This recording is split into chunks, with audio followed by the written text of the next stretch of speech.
aí, TI Hackers! Sejam bem-vindos, sejam bem-vindas a mais um podcast do The Walking Tech, o seu podcast semanal de tecnologia, provocações, empreendedorismo, carreiras e mais baboseiras do que as nossas pílulas semanais.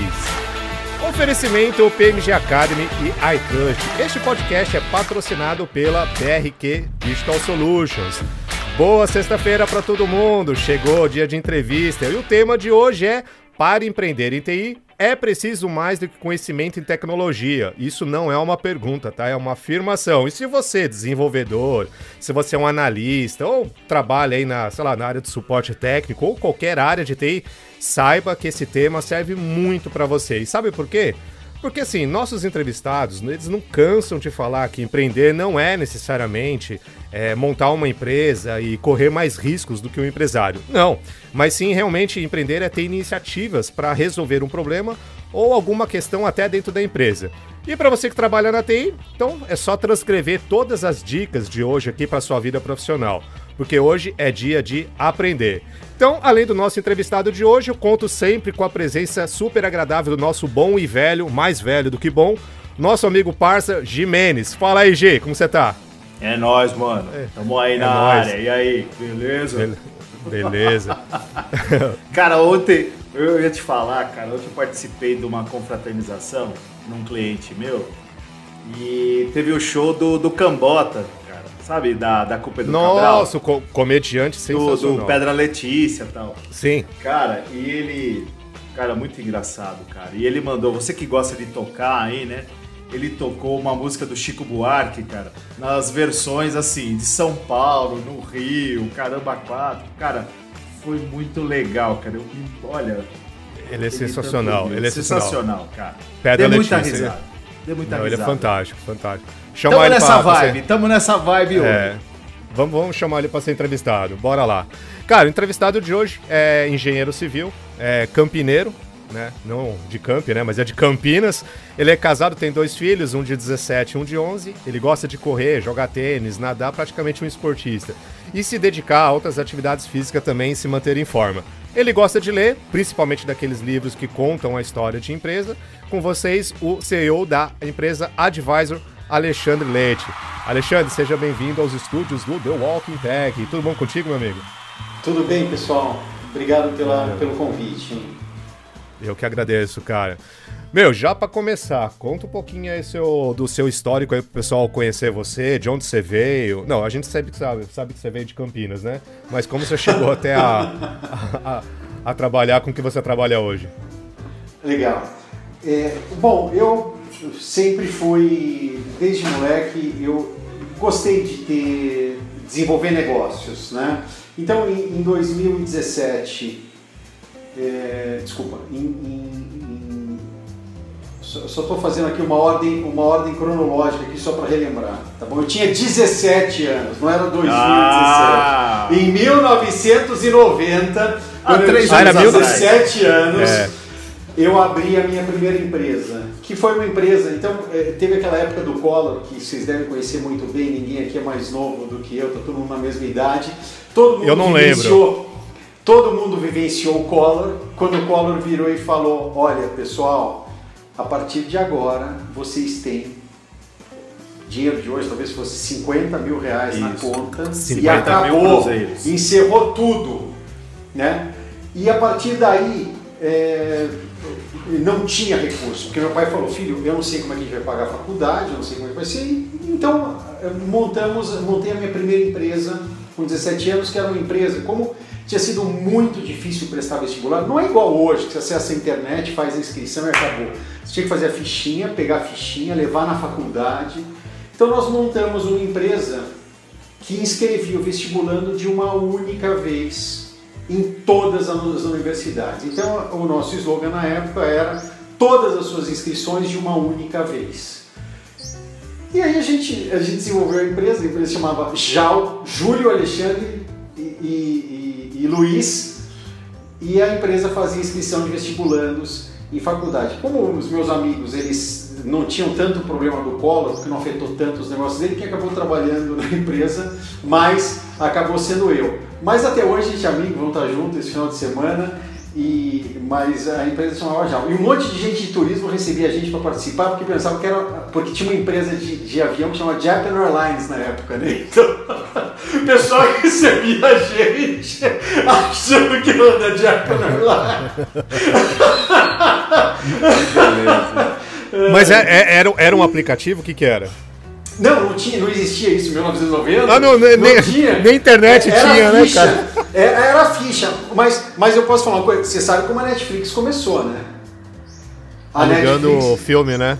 A Netflix começou alugando DVD e depois teve streaming. Então eram fichas, né, que preenchiam-se fichas, daí a gente cadastrava estabelecimentos na frente das escolas para capturar os interessados, daí eu passava recolhendo as fichas, cobrava um valor por ficha e daí levava nas faculdades. Essa foi a nossa primeira empresa. E daí depois, isso em 1990, depois aprimorei um pouquinho, 1992, eu comecei com telefonia celular e aí montamos a primeira empresa a financiar linha e aparelho. Aí a coisa já ficou um pouco maior, aí já tomou outra proporção. Em 98, a gente pegou a privatização das teles. E aí faltou muita maturidade, porque nessa época, eu achava que a privatização ia demorar 5 anos, né? Eu lembro até hoje. Em 3 meses, no momento que houve privatização, em 3 meses tinha BCP vendendo linha R$1. E aí o nosso negócio, que estava crescendo bastante, teve que se reformular, a gente não tive maturidade para isso. E no ano 2000, depois de ter fechado a empresa, ficar 3 anos fechando a empresa, eu falei, agora eu vou pegar uma posição de diretor numa empresa, porque eu tenho uma baita experiência, eu sou o diretor, presidente da empresa XPTO, então vai ser muito fácil. Agora eu consigo uma posição de diretor, ganhando uns 20, 30 mil reais por mês, está tudo certo, tá tudo certo com a minha vida. E aí consegui sim um emprego de assessor comercial júnior, ganhando R$1.000 por mês e uma empresa de cartões. Um pouquinho diferente, né? E entrei na vida executiva no ano 2000 até o ano de 2000, até 2014. Fiquei 14 anos na vida executiva. E no ano 2000 teve uma coisa muito interessante.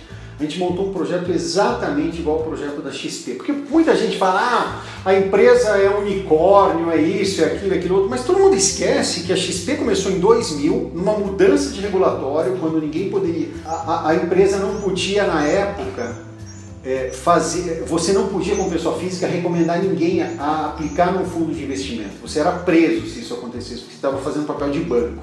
E aí o Banco Central criou a certificação, que eram os autônomos de investimento. E a gente fez um projeto exatamente igual ao da XP. Vendemos para uma corretora e falamos o seguinte, vamos distribuir fundos de terceiro e depois a gente monta a nossa carteira. A corretora era de chineses, tudo certo, tudo assinado. No dia seguinte, olha, a gente não vai vender fundos de terceiros, a gente vai vender só fundos nossos, no dia do início, no primeiro dia. Mudou absolutamente tudo. E a XP foi esse raio de competência, de condição, seguiu maravilhosamente bem. E entre em 2000 a gente teve esse insight, mas a gente não conseguiu ir para frente, porque a gente não distribuía fundos de terceiro.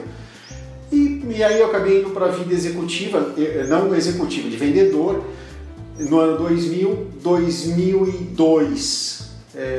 Eu saí, foi para uma outra empresa e já voltei em 2004 para a mesma empresa que eu estava em 2000, já como gerente nacional, aí sim como executivo. E aí fui de 2004 até 2014. Entendi. Como executivo. Hoje você tem uma empresa chamada Advisor, o que ela faz? A Advisor, ela tem 2 verticais. Uma delas, ela é uma plataforma de trade de energia, ela conecta os consumidores com os 7 maiores geradores do país para compra de energia. São contratos, não é um trade de um mês, é um trade de 5 anos, de 6 anos, de 10 anos, temos contratos até 2030. Então é uma operação hoje de um volume considerável, teve um volume muito grande de financeiro transacionado. E a outra vertical é a vertical, a gente tem uma patente de meios de pagamento de frotas, e essa patente ela permite pagamento de gestão de frotas eliminando maquininha, cartão, e está sendo assim, espetacular. Algumas soluções, por exemplo, o Profrotas, o Shellbox Empresas, eles seguiram a linha idealizada pela gente, então eles estudaram o nosso negócio e acabaram fazendo, e hoje a gente tem esse mesmo produto sendo explorado em outras empresas e está indo, assim, vamos colocar assim, esse é o nosso negócio estrela, aonde a gente tem se dedicado muito a fazer esse negócio realmente dar muito certo. Legal. Alexandre, você falou de um bichinho aí que as pessoas correm atrás desse bichinho. A nossa produção anotou uma coisa legal que teve aí no seu bate-papo antes de conversar com a gente. Uma frase, eu até anotei aqui. É um bichinho, é um tal de unicórnio. Você falou o seguinte, que é importante conseguir converter uma oportunidade em realização, mas não se pode correr atrás de unicórnios, nem querer se transformar em um unicórnio. É uma palavra difícil, unicórnio. O que fazer então se você não pode correr atrás, não quer se transformar? Qual que é a solução aí para ser um unicórnio? Que eu acho que todo o desejo de grandes empreendedores é ter um negócio único, né, diferente, inovador. Desculpa, Adriano, eu penso o seguinte, Gimenez, o unicórnio, ele é uma coincidência, ele é uma conjunção de fatores que vai fazer com que a sua empresa seja um unicórnio, tá bom? O que acontece muitas vezes é que nós buscamos esse mito, essa figura mística que é o unicórnio, e a gente acaba esquecendo de olhar o dia a dia. Então a gente monta um negócio, nosso primeiro impulso é achar que a gente vai ter um negócio maravilhoso, gigantesco, e a gente acaba esquecendo de fazer o dia a dia. Então, se você me perguntar qual é o primeiro passo para você ter um unicórnio, é fazer uma pequena célula que funcione. Faça um negócio que dê R$1, que dê R$1.000, que dê R$2.000. A partir daí, você pega esses R$1.000, esses R$2.000, você só multiplica ele. E se você for agraciado, você vai fazer com que a sua empresa seja um unicórnio. Embora hoje tenham algumas linhas de camelo, tem outras teorias e menos modistas talvez até do que o unicórnio. Mas primeiro passo, tenha algo consistente, que funcione, que pague as contas, que tenha os seus processos, que tenha a sua arquitetura, a sua rotina, a sua cultura, e a partir daí o que vier é lucro, e você pode ser agraciado em ter um unicórnio. Mas enfim, eu não estou ainda nesse estágio, não sei se é o que a gente busca, talvez um dia. Ô Ale, então para a gente entender aí para os nossos ouvintes, você se tornar um unicórnio a gente sabe que é consequência mesmo, muito trabalho, enfim, mas o que a gente percebe, né? A gente, pelo menos é o que eu tenho percebido no mercado, né? Vamos pegar alguns exemplos, né? Pegar o exemplo aí do Nubank. Cara, Nubank, boa. Tal. Porra, legal, um puta de um negócio bacana. De certa forma, ele é um unicórnio, só que é um business ainda que não tá no vermelho. Você entendeu? Ou seja, a conta não tá fechando ainda, mas ele é um unicórnio. Talvez, eu acho que a gente tem que pensar no seguinte, eu posso me transformar num unicórnio, mas num unicórnio saudável, né? Não com o chifre mocho, né? Vamos dizer assim, né? A gente tem que se transformar num unicórnio saudável. Então, é uma franja, né? É uma franjinha, não. Ué, já que eu sou unicórnio, porque senão, cara, a gente vai ter um monte de unicórnio, beleza, bacana, legal, poxa, legal, é bom para o marketing, é muito bom, mas financeiramente a gente tem percebido que a conta não fecha. Mas a minha pergunta é em relação a justamente isso. Como é que funciona esse negócio aí? Me transforma no mercado, mas a minha empresa continua dando prejuízo? Qual que é o ponto de equilíbrio aí?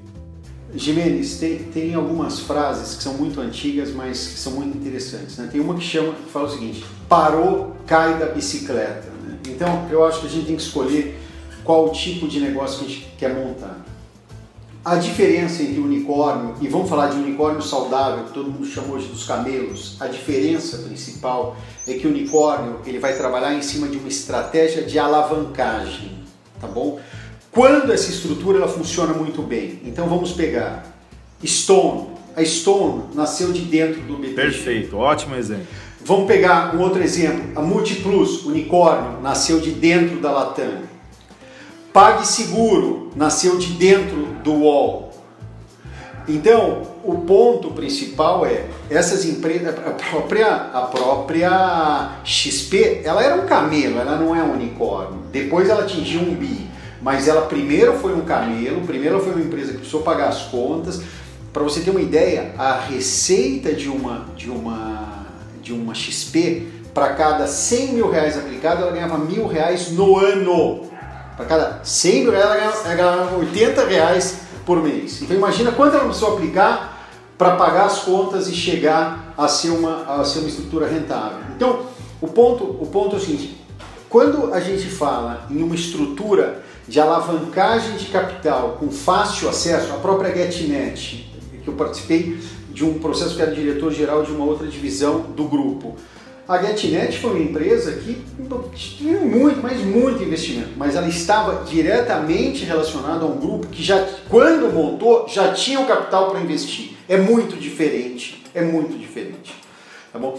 E alguns exemplos de camelo, que é onde você não tem o capital conectado com você, então você vai ter que construir, vai ter que fazer, e a partir daí você vai ter que crescer com as suas próprias pernas. Então, assim, minha sugestão é, se eu estou conectado com alguma coisa que vai me colocar capital, que vai me alavancar e que vai dar as condições, tudo bem, eu posso seguir uma cultura de unicórnio, alavancagem, porque eu sei que tem alguém que vai colocar capital e não vai ficar me cobrando isso daqui a um mês, daqui a 2 meses, daqui a um ano.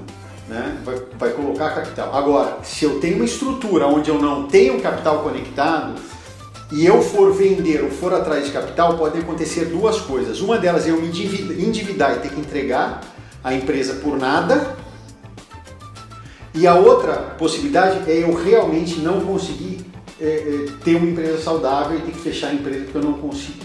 Então, eu acho que tem que fazer essa observação, falar qual eu vou escolher, e na grande maioria das vezes o camelo ele acaba sendo mais, vamos colocar, a chance do camelo dar resultado, dar certo, é maior do que o unicórnio dar certo. Tá?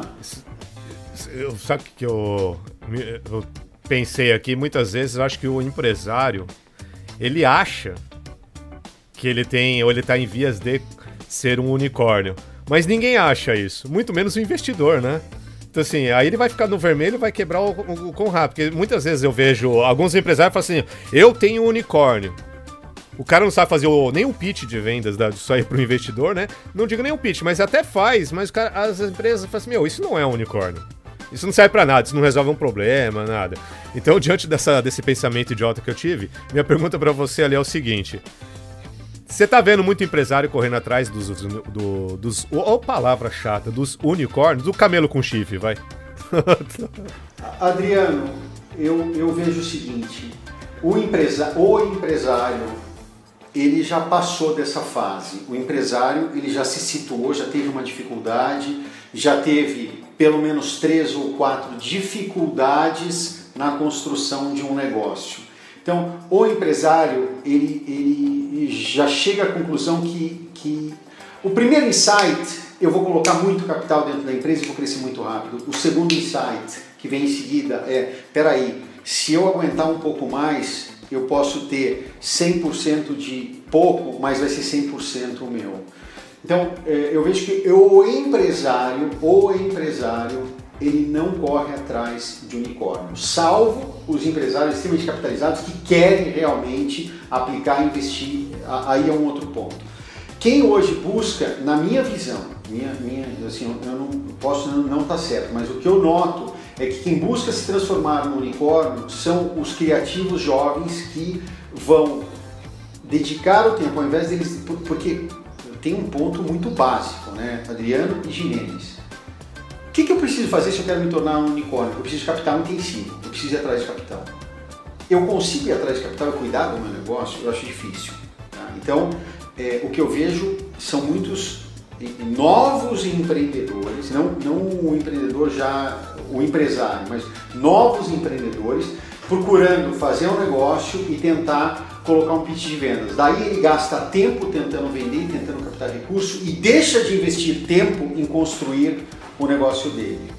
Ele pode até conseguir recurso, mas é bem provável que no momento que ele conseguir recurso, ele já está tão enforcado que ele vai precisar abrir mão de quase tudo que ele tem para conseguir colocar algum recurso dentro da empresa. E aí, para ele ficar sem o negócio e entregar para outro, é questão de tempo. Ô Alexandre, você é um profissional do mercado financeiro, pelo que eu estou entendendo, né? Porque assim, tudo que você desenvolveu tem a ver basicamente com conhecimento financeiro, né? Até o que você está fazendo hoje, né? Pelo que eu entendi aí. Com técnicas, né? De investimento, enfim. Cara, e eu tô vendo agora, e você também tem um perfil aí, você trabalhou em empresas de telecom. O que a gente percebe hoje? Eu tenho percebido uma mudança, né, nessas grandes operadoras. Acho que vocês têm percebido. Não é mais o 5G. 5G, pô, vai ser legal, bacana, né? É o core, né? De certa forma o core. Mas eu tô vendo que agora, além do 5G, ou seja, além do serviço de telecomunicação, elas estão oferecendo serviços financeiros. Outros produtos financeiros.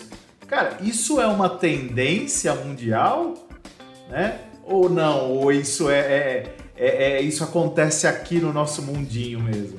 Jimenez, é muito interessante essa pergunta. Eu vou expandir ela um pouco, não vou me entrelar somente a financeiro. Por que a Apple, há um tempo atrás, tentou comprar a Netflix? Vocês sabem o porquê? Porque a receita recorrente da Apple é muito pequena perto do que ela tem de venda de equipamento. Entendeu? Então, o que muita gente busca é o seguinte, é a receita recorrente, seja com serviços financeiros. É que para a telecom acaba sendo mais fácil montar serviços financeiros que está muito conectado, assim como, por exemplo, a parte de pedágio, o C6 Bank, assim como alguns outros produtos que geram recorrência. Então, o que eu quero só colocar é o seguinte, a recorrência hoje é o que muita gente busca, porque, vou pegar um outro exemplo, Magazine Luiza, tá? Eu não tenho absolutamente nenhum compromisso com nenhuma empresa aqui. Vamos pegar o Magazine Luiza. Vocês acham realmente que uma empresa com 400, 500 lojas físicas tem condições de se sustentar por um bom tempo? Ou ela precisa de receita recorrente? E aí a gente justifica Netshoes, Kabum e outras plataformas. Ou seja, telecom, varejo, energia, todos os segmentos hoje, eles buscam a receita recorrente. E serviços criativos que você vai precisar contratar e ter um share of wallet, porque eu vou abrir parte do que eu gasto mensalmente, eu vou dedicar a essa empresa para ter uma excelente proposta de valor. Dá um exemplo aí de como seria uma venda recorrente para uma empresa de varejo que vende produto, como a Magazine Luiza, por exemplo. Como seria? Que seria? Que tipo de serviço? Eu adoro falar de cases. Vamos pegar a Eletrozema de Minas Gerais. Esquece o governador Zema, não tenho, aliás, não gosto do Partido Novo, então não tem nada a ver com política, ok? O que a Eletrozema fez? É uma coisa extremamente interessante. Qual que é o ponto de partida de um varejista? Ele vai lá e fala, eu vou pegar municípios com mais de 150 mil habitantes e vou colocar uma loja física, ok? A Eletrozema fez completamente o contrário. Eu vou pegar os municípios abaixo de 100 mil habitantes e não vou colocar uma loja física, mas eu vou fazer o seguinte, eu vou colocar uma salinha e vou colocar alguém com uma internet para explicar para a pessoa como ela compra via internet. Ou seja, só que aí o que eu vou fazer? Eu vou colocar junto seguro, eu vou colocar junto garantia estendida e outros serviços recorrentes que, na minha opinião, são muito ruins, é muito fraco isso. É muito melhor você vender... pergunta para sua esposa, faça uma experiência, não sei se são casados ou namorados, o que for. Pergunta o seguinte, olha... Não, a gente não é casado não, viu? Eu e o Jimenez. Ah, não, eu pensei que fosse, mas tudo bem. Então, pergunta o seguinte, compra uma máquina de lavar, tá bom? Uma máquina de lavar. Você não gostaria de pagar R$10 por mês para nunca mais ter dor de cabeça pro resto da sua vida com essa máquina de lavar? É a história da furadeira, né? As pessoas não compram a furadeira porque querem o furo na parede. Os carros por assinatura. O que é que as locadoras estão fazendo com carro por assinatura? Então, o que eu quero falar é o seguinte, na minha visão, vender garantia estendida, juntar as mãos às 6 da tarde, nada contra a parte religiosa, aliás, sou muito religioso, mas juntar as mãos e falar que isso cria uma cultura organizacional que a empresa vai dar muito lucro, todos os fundos de investimento que investem em empresas de varejo, eu questiono 2 vezes se eles não têm empréstimo com essas empresas e precisam segurar essas empresas com os fundos de investimento, porque não tem lógica. A receita recorrente do varejo hoje, na minha visão, está muito fraca. É muito melhor ter uma máquina de lavar por assinatura. Por que eu não posso ter uma máquina de lavar por assinatura, uma TV por assinatura? Por que eu não posso ir lá e pagar R$150 por mês ou R$200 por mês e ter todos os eletrodomésticos, né? Ter todos. Matou, Ximenes. Matou. Exatamente isso. Mas agora eu fiquei confuso. Se as empresas que têm bens físicos não conseguem transformar seus produtos em serviços e eles acabam colocando serviço que é ruim, e aí você comentou da Apple, que a Apple tentou comprar a Netflix para isso, por que a própria empresa já não faz isso como serviço? Já não coloca seus aparelhos como serviço? Paga como se fosse um leasing, depois troca que nem carro. Então assim, é legal você ter um produto, transformar ele em serviço para ter uma renda recorrente. Mas parece que isso não funciona em lugar no mundo. Nem na Apple que está querendo comprar. Por que não transforma o próprio produto? A Apple já está fazendo isso, né, Adri? Não. Ela criou o seu streaming já, a Apple já tem. Não. E o iPhone por assinatura já existe, né? O iPhone por assinatura você paga R$250 por mês, R$300 por mês, depois vai trocando o iPhone. Nossa, como eu sou ignorante, cara, eu não sabia. Já tem o iPhone por... Mas você fez uma pergunta que Adriano, eu achei extremamente importante.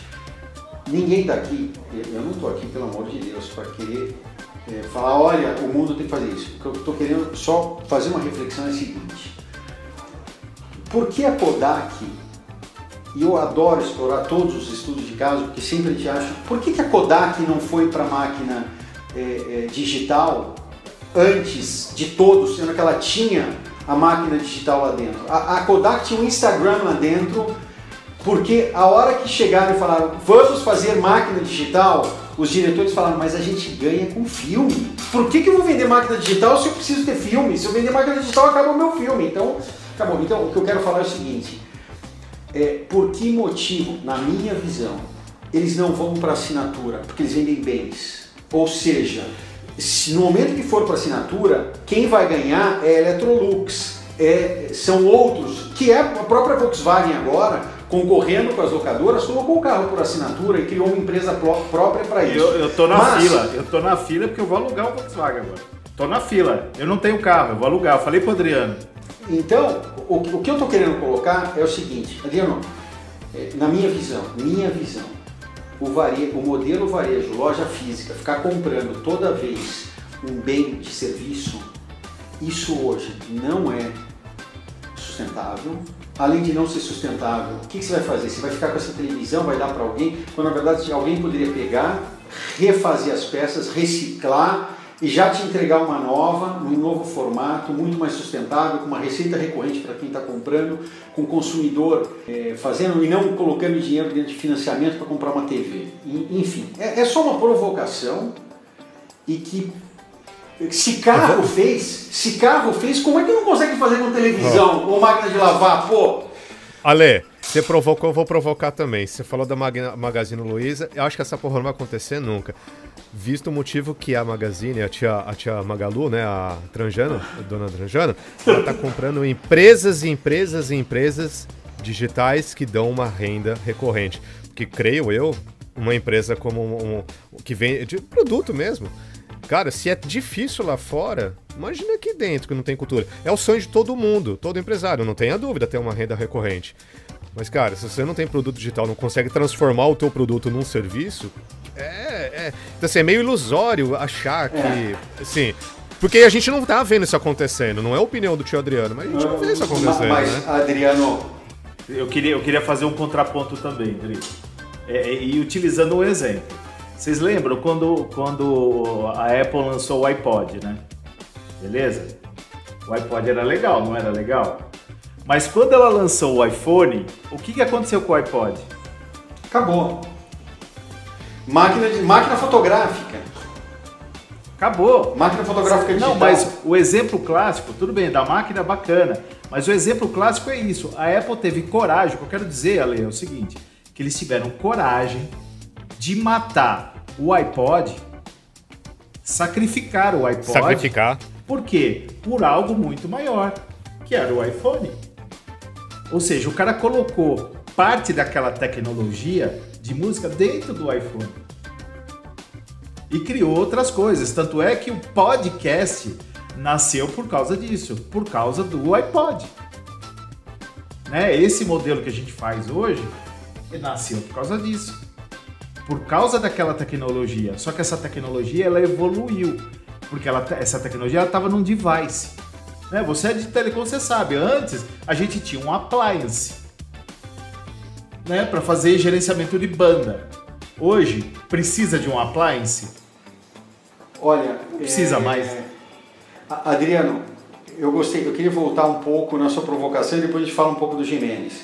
Eu gostei da sua colocação, Adriano, que é o seguinte, talvez seja utópico, lógico, mas quando alguém fala, vamos fazer tal coisa, se não tiver um sonho, se não tiver uma convicção, não se chega lá. E um ponto extremamente importante, carros fizeram, e calma aí, eu vou chegar na Amazon daqui a pouquinho, carros fizeram, ou seja, quem iria falar que ao invés de você pagar 75, 100 mil reais hoje no carro, que hoje, infelizmente, o carro... Mais de 100. Hoje não dá mais falar de carro de 50 mil, né? Mais de 100.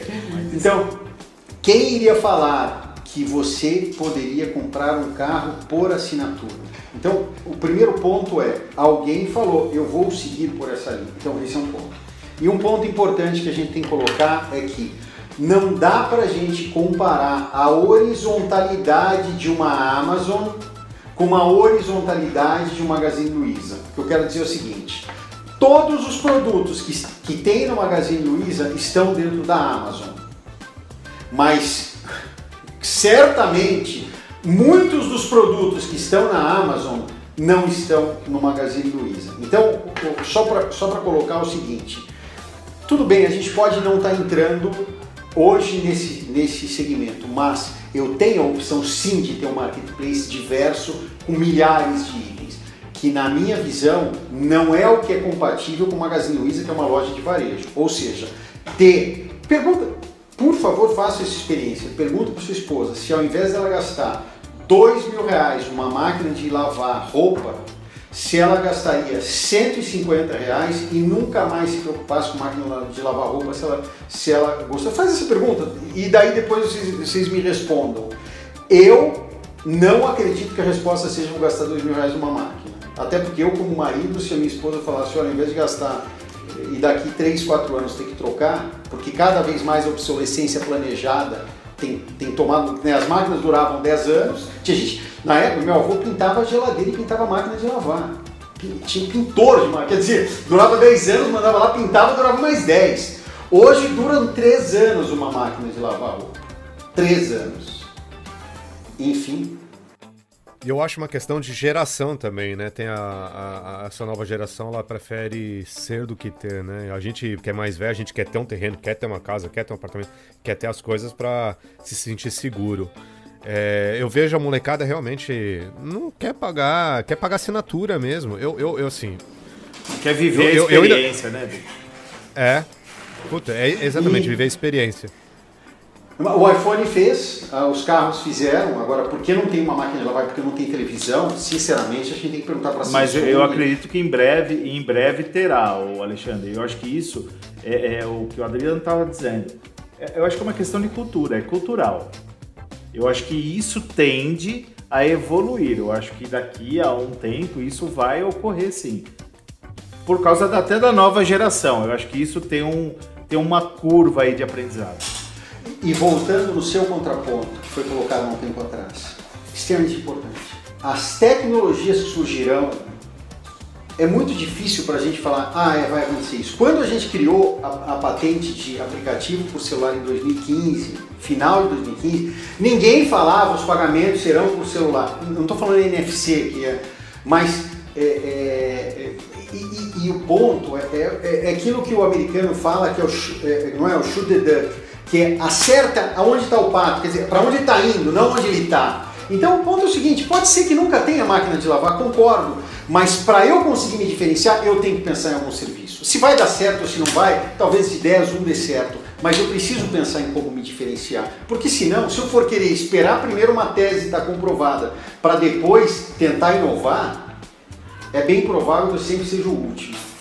Tem alguns, pegando nesse assunto aí de máquina de lavar, agora em alguns condomínios eles estão implantando lavanderias. Você não viu o Omo, né? O Omo está oferecendo serviço. Ele implanta uma lavanderia dentro do seu prédio, sim, e você tem que usar os produtos do Omo. Já é assinatura, opa, calma aí, já tá chegando perto aí. Entendeu? Olha só que legal.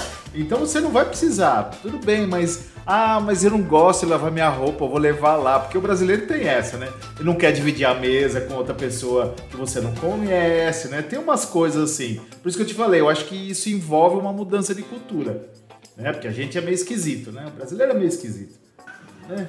Queira ou não... Pessoal, os apartamentos de 28 metros quadrados, eu não lembro agora... Apartamento de... Você está falando do quarto, né? Não, mas eles vendem como apartamento de 28 metros quadrados. Eles fazem o quarto, mas daí eles colocam a área comum disso, a área comum daquilo, a área comum daquilo. Daí ele vende por 350, 400 mil reais, quase 20 mil reais o metro quadrado, e coloca um apartamento de 28 metros quadrados. Eu não lembro o nome da construtora que está fazendo isso, mas tem uma construtora que inovou e foi lá e fez. O que eu quero dizer é o seguinte, para mim, eu não estou questionando aqui se dá certo ou se não dá, mas é o mérito de um empreendedor desse de falar, enquanto ninguém tem um culhão, pensou, né? Eu vou fazer e vou me arriscar. E tem duas coisas importantes naquele poema If de Rudyard Kipling, que ele fala o seguinte: sonhe sem fazer dos teus sonhos os teus mestres. Então, sonhe sem fazer dos seus... Ou seja, quero ter uma empresa gigante, quero, mas eu não vou gastar pensando nessa empresa gigante que eu vou ter. Ele não é meu mestre. Eu vou fazer aqui isso. E se consegues recomeçar a toda vez que tudo perder, sem hesitar e dizer vou novamente, e aí no final do caminho tudo será terra. Então, é isso. O empreendedor, ele precisa ter a condição de falar, eu vou para cá porque ninguém está indo, vou conectar a estratégia com tática, porque às vezes a estratégia, a hora que você vai para campo, você precisa conectar os dois para a coisa dar certo, e você vai ter que apanhar e vai ter que vivenciar isso.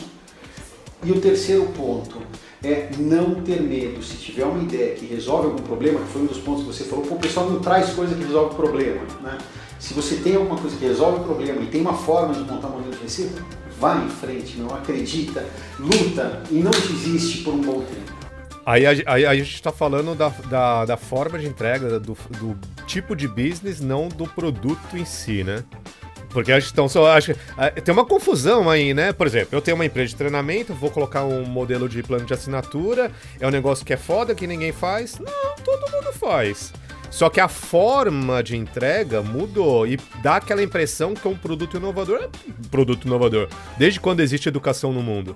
Então, assim, existe também uma certa confusão de você trazer um produto inovador ou trazer uma forma de negócio inovador. São duas coisas diferentes também. É verdade. E uma coisa legal, Adriano, extremamente válido, é o seguinte. Os japoneses, eles têm aquele negócio que é o Pokayoke, Kanban, que é a produção enxuta. E falta muitas vezes. Eu estava essa semana eu estava na terça-feira, eu estava em Curitiba, na quinta eu estava no Rio de Janeiro, eu estava visitando posto de gasolina para ver a nossa operação. E a hora que você está no posto de gasolina ali, no meio do diesel, dos caminhões, o posto está perguntando, está falando o seguinte, poxa, esse produto ele não é bom por causa disso. Esse é bom por causa disso. Então, a hora que você vai no chão de fábrica e vai ali, é aí que você consegue entender o que é que você precisa fazer para entregar. Então, o gerente de produto, muitas vezes, é o cliente ou é o Kanban, né? É você ir lá no chão de fábrica e ver o que está dando de errado. Então, a entrega, e você vai apanhar para entregar. entregar não é fácil, entregar você vai ter que ter criatividade, você vai ter que vivenciar as dificuldades e sempre tentando conectar com a estratégia, porque quando você lança a estratégia, você não sabe se a entrega vai acompanhar. Então você lançou a estratégia e você vai tentar entregar, e aí você vai, poxa, mas eu prometi isso, e aí você tem que conectar isso com a estratégia, e a hora que você consegue conectar, você fala, putz, que legal, aquilo que eu idealizei, aquilo que eu pensei, depois de muito trabalho, a gente está conseguindo chegar. Enfim. Você ficou falando, eu estava tentando lembrar, o modelo de negócio, né? O modelo de negócio pode ser inovador, mas o produto pode ser um... Pode ser o mesmo, mas a inovação é isso, né? Aí você não precisa criar algo novo para ser inovador, não precisa. Você pode inovar naquilo que você já... Isso daí é a frase no Shark Tank, você vê isso daí sempre. Todos os Sharks falam sobre isso daí. O que eu queria trazer, o Alexandre, agora para a nossa conversa, eu gosto de tecnologia, então eu vou abordar aí alguns temas de tecnologia. Cara, esse mercado aí que você falou de energia, cara, isso me interessa. Eu fico ligado nesse mercado de energia, eu acho isso, cara, um absurdo. Foi um bom trocadilho. Né? Foi um bom trocadilho. Eu fico ligado no negócio de energia. Eu fico ligado. Cara, é muito interessante isso. E quando você falou nesse modelo de negócio que você tem, que você assessora, né? Você dá você criou um modelo de gestão para isso. Cara, esse mercado de energia, toda essa tecnologia envolvida, porque hoje a gente tem energia limpa, a gente tem todo esse apelo agora pelo ESG, né? As empresas o investidor quer saber se você tem o tripé do ESG lá, para poder investir na sua empresa. Cara, como é que você vê isso daí? Você acha que isso realmente, esse tripé, ele vai ser importante, vai ser, assim, a bala de prata dos próximos anos em termos de investimento, né? Ainda mais em empresas que buscam esse tipo de coisa? Ou isso é algo que ainda a gente vai ter que esperar para ver, isso ainda é uma incógnita? Jimenez, primeiro eu adoro esse termo bala de prata, né? Porque eu acho que está muito vinculado ao mapa do tesouro, né? Aquele filme do mapa do tesouro. Agora eu encontrei o tesouro, mas agora eu tenho que fazer outra coisa. Ou seja, a gente está sempre buscando uma saída única, e a hora que a gente vê passou a nossa vida e a gente nunca encontrou o tesouro ou a bala de prata. Eu acho que isso é interessante. Eu não acredito que a sustentabilidade ela seja a bala de prata. Não acredito nisso, tá bom? Mas acredito sim no mercado carbono, muito mais do que nos bitcoins. Acho que o mercado carbono, embora nesse momento... vai ser legal a gente ter essa mesma conversa daqui 10 anos com essa gravação, né, Adriano? A gente coloca isso numa cápsula do tempo e volta a falar para ver o que fez sentido e o que não fez sentido. Porque fazer futurologia é muito difícil. Só que o que eu quero colocar é o seguinte: quando a gente olha o mercado carbono, ele tem uma coerência, ou seja, o que eu emitia menos o que eu deixei de emitir menos o que eu emitia, né? Então o que eu emito hoje menos o que eu emitia antes, o que eu deixei de emitir. Você gera um crédito, vamos dizer assim. Você gera um crédito desse carbono. Então, o que a gente vê muito hoje é que existe uma dificuldade muito grande em se quantificar isso. E ainda não surgiu uma tecnologia ou uma metodologia simplificada para isso. De falar o seguinte, vou te dar um exemplo, tá? Todos você abastecia gasolina há 10 anos atrás, e aí você começou a abastecer etanol, você naturalmente deixou de emitir CO2 e você naturalmente é gerador de crédito de CO2, você naturalmente é gerador. Mas não existe uma metodologia hoje que aplique-se a isso e fale, olha, a mesma coisa com energia, né? Energia, existem algumas empresas vendendo a IREC, certificado de energia renovável. Então, resposta, eu acredito muito nesse mercado, mas falta hoje tecnologia e metodologia para fazer isso de forma rápida, antes da demanda. Então é provável que em alguns anos isso exista e faço votos que chegue. A gente tem muito estudo, muita energia nisso, já faz 3 anos que a gente está atrás disso, mas a gente não conseguiu viabilizar, nós não conseguimos, mas acredito que vai ser possível. E nessas negociações, você tem visto isso? Você tem visto o interesse por parte dessas, na comercialização desses investidores? Eu posso te falar uma coisa? 5% dos nossos clientes, nos últimos 3 meses, nos perguntaram de crédito carbono. Em 5 anos, ninguém. E 5% dos clientes nos últimos 3 meses nos perguntaram a respeito disso. E por quê? Pelo seguinte: eu quero me homologar na Electrolux, eu quero me habilitar na empresa tal. A empresa tal está me perguntando quais são as minhas práticas de sustentabilidade, a minha energia renovável. Então interesse financeiro. Interesse financeiro e os grandes que estão assumindo os compromissos, participando do Global Compact, eles estão começando a assumir compromissos, estão começando a desdobrar isso pela sua cadeia. Isso já aconteceu em 2010, 2011, está voltando a acontecer agora, não sei se é mais uma onda ou se vai se consolidar, mas está parecendo mais consistente agora. Os preços estão mais ajustados, né? O preço despencou, o preço do crédito carbono voltou a subir, né? A gente falava de crédito carbono a $1 há um tempo. Chegamos a falar $40, $1, e agora a gente está falando $2.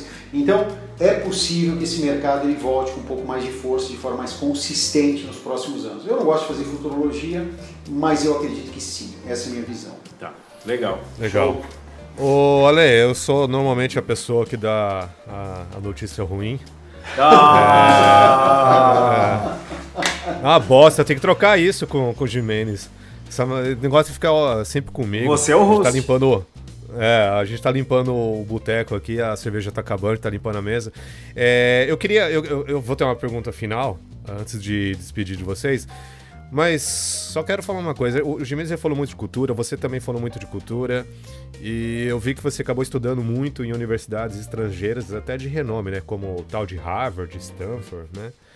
O que você aprendeu lá que você poderia dar de dica pra galera daqui?